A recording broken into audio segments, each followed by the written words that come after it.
Kita tidak hanya sekedar mau pembangunan, kita mau transformasi bangsa kita di atas landasan ekonomi yang sudah dibangun oleh Presiden Joko Widodo dan presiden-presiden sebelumnya. Saudara-saudara sekalian, demikian pemikiran kami. Kami yakin kami akan melaksanakan itu. Dan pembangunan ini harus berorientasi kepada SDM atau manusia. Budi pekerti yang baik, sopan, toleran, tidak atigang, atigung, atiguno, sehingga mereka menjadi manusia yang lengkap. Ini bisa berjalan dengan cepat kalau digitalisasi kita lakukan. Infrastruktur teknologi informasinya baik, kemudian tersebar, internetnya bisa cepat, dan mereka akan bisa mendapatkan media yang bagus untuk mengembangkan diri. Ketika Republik ini didirikan, para pendirinya 60-an orang anggota BPUPKI, mereka adalah orang-orang terdidik, mereka adalah kaum yang privilege, tapi mereka mendirikan Republik untuk semua, bukan mendirikan Republik untuk kepentingan dirinya. Bismillahirrahmanirrahim. Assalamualaikum warahmatullahi wabarakatuh. Shalom, Om Swastiastu, Namo Buddhaya. Saudara-saudara sekalian, Prabowo Gibran memiliki rencana besar yang kita beri nama strategi transformasi bangsa. Inti daripada strategi ini tentunya adalah meningkatkan kemakmuran bangsa Indonesia dan terutama memperbaiki kualitas hidup manusia Indonesia, seluruh rakyat Indonesia. Salah satu proyek strategis kita intinya adalah memberi makan bergizi untuk seluruh anak-anak Indonesia, termasuk yang masih dalam kandungan ibunya, dan selama sekolah sampai dari usia dini sampai dewasa. Ini akan mengatasi angka kematian ibu waktu lahir. Ini akan mengatasi kurang gizi anak, stunting. Ini akan menghilangkan kemiskinan ekstrim. Ini akan menyerap semua hasil panen para petani dan nelayan. Ini akan meningkatkan pertumbuhan ekonomi kita minimal sekitar 1,5 sampai 2%. Dengan demikian kita mengatasi masalah-masalah fundamental dalam memperbaiki kualitas hidup rakyat Indonesia menuju kepada menghilangkan kemiskinan dari bumi Indonesia.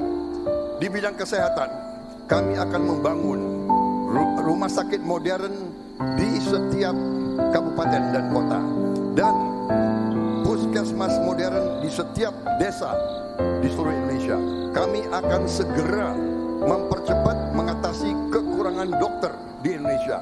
Kita kekurangan sekitar 140.000 dokter, dan itu akan kita segera atasi dengan cara kita akan menambah fakultas kedokteran di Indonesia. Dari yang sekarang 92, kita akan membangun 300 fakultas kedokteran. Kita juga akan mengirim 10.000 anak-anak pinter dari SMA, lulusan SMA. Kita akan beri beasiswa ke luar negeri untuk belajar kedokteran, dan 10.000 lagi untuk belajar sains, teknologi, engineering, dan matematik, kimia, biologi, dan fisika. Itu kita rebut teknologi, kita rebut sains. Saudara-saudara sekalian, kita juga akan membangun 3 juta rumah untuk mereka yang belum punya rumah. 1 juta di pedesaan, 1 juta di pesisir, 1 juta di perkotaan. Saudara-saudara sekalian, kita yakin bahwa pendidikan strategis. Kita harus memperbaiki gaji guru, termasuk gaji honorer, meningkatkan kompetensi guru.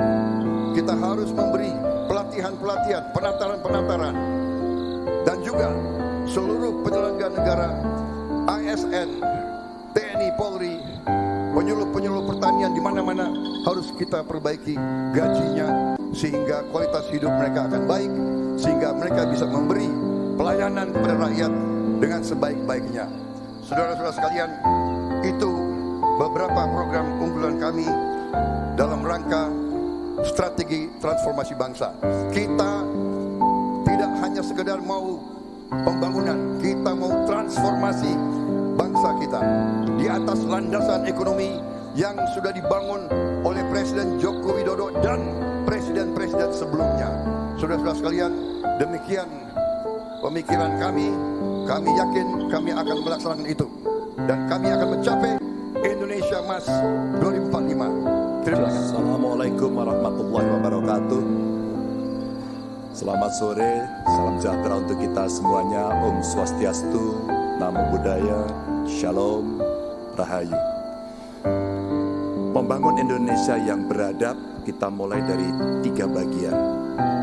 Kita punya kepribadian dalam kebudayaan dan itu mesti masuk di dalam jiwa insan Indonesia. Dan tentu saja kesehatan menjadi yang pertama. Preventif adalah sesuatu yang paling bagus. Kita olahraga, makan sehat, dan itu akan membantu dalam politik kesehatan kita akan jauh lebih baik. Dan tentu saja akses kesehatan yang diperlukan di setiap desa. Kenapa Ganjar Mahfud membuat 1 desa, 1 vaskes, 1 nakes? Karena kami ingin mereka mendapatkan yang terbaik. Dan kemudian ibu, anak, lansia, disabilitas, masyarakat adat akan mendapatkan peran yang sama di dalam layanan-layanan kesehatan, di mana di daerah-daerah terisolir mereka membutuhkan akses ini dengan sangat bagus. Kalau itu semua sudah baik Bapak Ibu, maka pendidikan dan kebudayaan mesti kita bangun bersama-sama. Akses pendidikan yang baik, lebih inklusi, kemudian kurikulum yang mantap, dan tentu saja fasilitas yang diberikan harus bisa memberikan akses terbaik untuk anak-anak didik kita, termasuk nasib guru dan dosen. Kalaulah kemudian ini bisa berjalan dengan baik, maka perempuan muda dari Jogja, Mbak Kalis namanya, menyampaikan, Pak Ganjar, perhatikan mereka yang selama ini terpinggirkan. Ada 2 yang utama, kelompok perempuan, dan yang kedua adalah penyandang disabilitas. Tolong betul agar sekolah makin inklusi dan mereka tidak mendapatkan perlakuan yang diskriminatif. Setelah itulah kemudian baru mereka bekerja. Dan tentu saja keterampilan yang dia dapatkan melalui pendidikan yang baik ini akan mendorong atau bisa merespon lapangan kerja yang sangat terbuka dan upah buruh yang baik. Sehingga kawan-kawan buruh kemarin bertemu dengan saya, tolong Pak, segera review Undang-Undang Cipta Kerja, karena ini yang perlu mendapatkan keseimbangan dengan nasib kami. Dan tentu saja pembangunan ini harus berorientasi kepada SDM atau manusia, budi pekerti yang baik, sopan, toleran, tidak atikang, atikung, atikuno, sehingga mereka menjadi manusia yang lengkap. Ini bisa berjalan dengan cepat kalau digitalisasi kita lakukan, infrastruktur teknologi informasinya baik, kemudian tersebar, internetnya bisa cepat, dan mereka akan bisa mendapatkan media yang bagus untuk mengembangkan diri. Tentu saja Bapak Ibu, dalam politik kali ini itu mesti diberikan contoh. Demokrasinya harus lebih baik, demokratisasi berjalan baik, kemudian contoh atau teladan pemimpin yang juga baik, dan tidak ada konflik kepentingan seperti Pak Mahfud contohkan, dia mundur agar ini membangun integritas yang baik. Dan tentu saja keresahan yang muncul baik dari Gusmus, Muhammadiyah, Romo Van Magnis, Gunawan Muhammad, dan kampus-kampus mesti menjadi catatan kita bersama bahwa kita dalam konteks ber-Indonesia, berbudaya, semua dalam koridor yang baik. Dan tentu saja kenapa ini mesti kita lakukan Bapak Ibu? Karena itulah suara-suara rakyat yang kami dengarkan oleh Ganjar Mahfud ketika kami tidur di rumah penduduk, ketika kami mendengarkan mereka dan mereka membuka seluruh unek-uneknya. Itulah kenapa kami sampaikan, tuanku adalah rakyat, jabatan ini hanyalah mandat. Wassalamualaikum warahmatullahi wabarakatuh.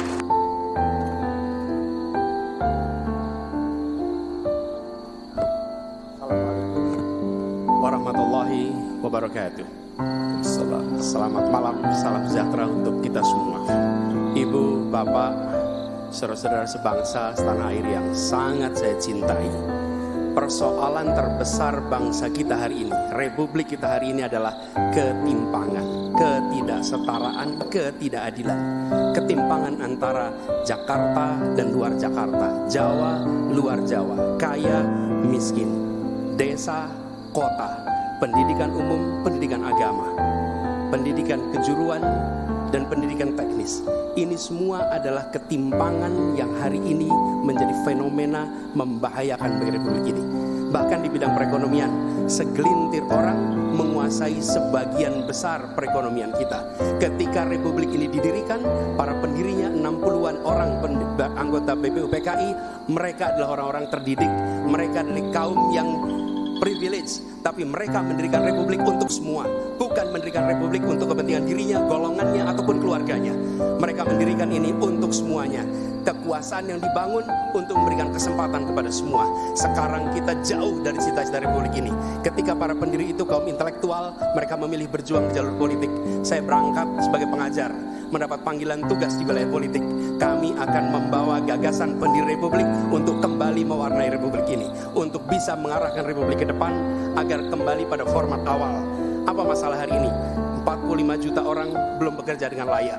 Bicara jaminan sosial, lebih dari 70 juta orang tidak punya jaminan sosial. Bicara pendidikan, jauh dari kota, terpencil, masa depan jadi suram. Kemampuan tinggi, kesempatan tidak ada. Sangat frustrasi melihatnya. Kesehatan mental, kekerasan seksual, lebih 15 juta orang jadi korban. Ini problem-problem yang tidak menjadi kepedulian segelintir elit.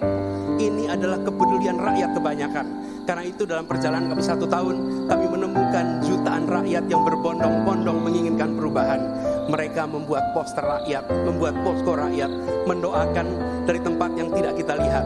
Poster-poster itu cemerlang karena bukan didanai dari uang dari Jakarta, tapi didanai oleh keringatnya yang jernih hasil kerja kerasnya. Ini adalah keinginan perubahan. Apa yang ingin kita capai? 1, kita akan memastikan hidup sehat dan bila sakit ada pertolongan cepat. Tumbuh cerdas dengan biaya terjangkau. Keluarga sejahtera karena upahnya layak. Dan bila membutuhkan diberikan bansos sesuai kebutuhannya, bansos plus.